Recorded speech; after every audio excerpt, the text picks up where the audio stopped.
year, there are fewer and fewer of them. The years take their toll. Some can no longer walk.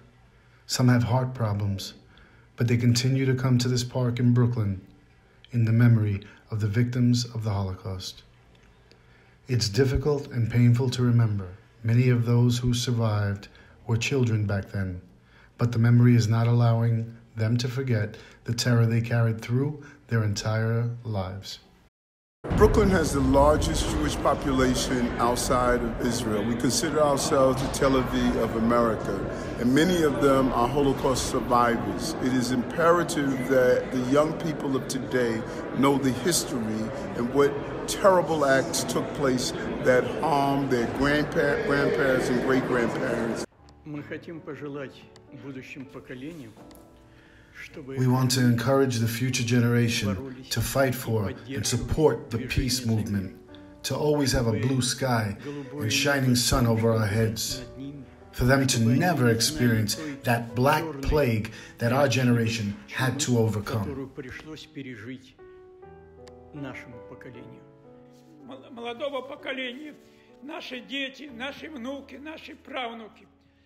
To the younger generation, our kids, our grandkids, our grand-grandkids, I would like to say that without knowing the past, there will be no future. It's very important that while we are alive, we are a living memorial. We must educate people with what our generation has gone through. I would like to encourage the generation of our kids, our grandkids, our grand-grandkids to preserve the peace. May there never be wars on earth. We are doing everything we can to ensure that people continue to talk about this. Never forget about this and pass this on to their kids, grandkids, and all future generations. It's impossible to describe. We were young prisoners of the ghetto. We never committed any acts of heroism.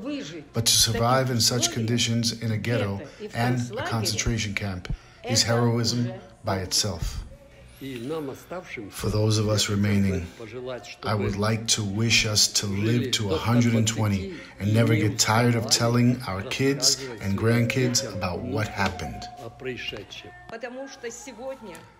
Because today, 6 million souls are addressing us, and every one of their voices must be heard.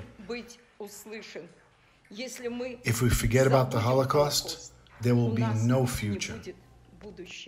We need to make sure that we educate our young adults, that our future generations remember what atrocities the millions that were murdered during the Holocaust went through. And again I ask myself, what are we doing to stop it? And what are we doing to remember? And what are we doing that it should never ever happen again? We read a poem that speaks volumes to me. It's found at the United States Holocaust Museum. It's a poem by a pastor, Herman Niemöller. First they came for the socialists, and I did not speak out because I was not a socialist. Then they came for the trade unionists, and I did not speak out because I was not a trade unionist. Then they came for the Jews, and I did not speak out because I was not a Jew.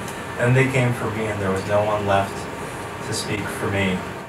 My message is that, of course, we must never forget, but all of us have an obligation and a role to play to make sure that we never forget. We have to speak to our children, speak to our community, speak to our families, speak to our neighbors. You are the future. Your voice matters. What you do matter. Never again is more than a slogan. It is a way of life. Never again.